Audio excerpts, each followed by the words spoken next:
Tapi kalau kita mau, kita memperbaiki semua bisa. Jadi kita jangan cakar-cakaran kadang-kadang yang tidak perlu. Nah kalau kita lihat juga mengenai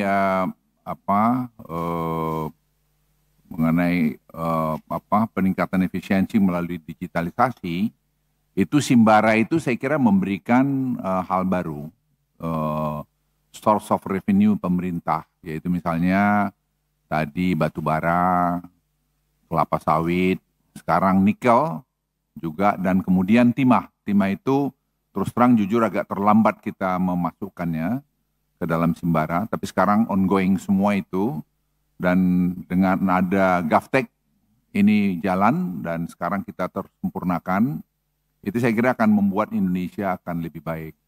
Jadi korupsi pasti akan berkurang dengan banyak, dan kalau Bapak Ibu lihat dengan e-katalog, dengan belanja pemerintah 3.000 triliun, itu semua bertahap kita masukkan di e-katalog, sekarang tidak ada OTT lagi.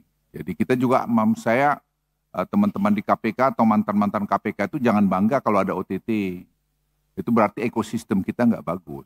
Jadi itu yang kita perbaikin sekarang. Dengan semua orang belanja ke mesin, tidak ada peluang lagi atau makin kecil peluang orang tadi untuk melakukan hengki-pengki di luar. Nah, itu yang menjadi tujuan kita. Jadi dengan sekarang masuk di nikel, masuk di batu bara, Anda lihat penerimaan negara di batu bara, saya kira bisa dilihat itu meningkat baik karena orang tidak akan bisa ekspor batu baranya tanpa dia masuk di dalam Simbara ini. Kalau dia sudah masuk Simbara, dia itu tidak akan bisa keluar dari biaya cukai kalau dia belum masuk. Jadi digitalisasi ini menurut saya salah satu game changer yang banyak kita tidak sadar bahwa itu sedang berjalan sekarang dalam pemerintahan ini.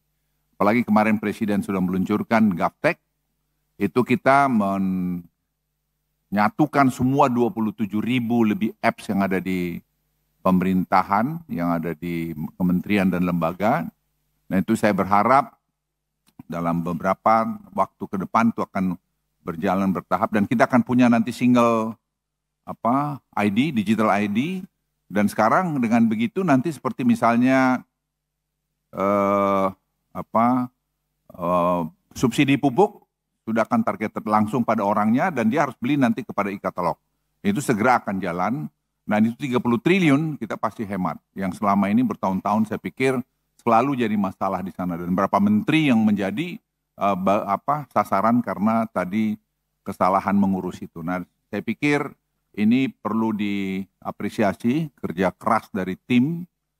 Di tempat saya ada ini saudara Odo, mana Odo ini?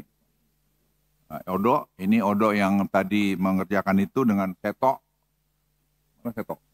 Seto. Itu mereka yang membuat ini semua, dan dibantu 400 anak muda Indonesia yang membuat tadi GovTech ini. Itu dengan gaji yang kita bikin range antara 80 sampai 120 juta.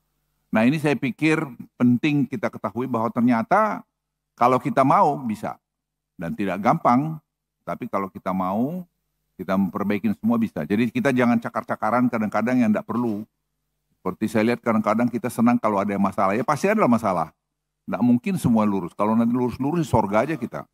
Kalau masih di bumi ini masih pasti ada masalah, tapi kita bisa menyelesaikan secara bertahap.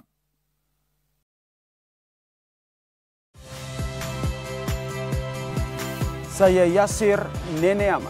Saksikan program-program Kompas TV melalui siaran digital, pay TV, dan media streaming lainnya. Kompas TV, independen, terpercaya.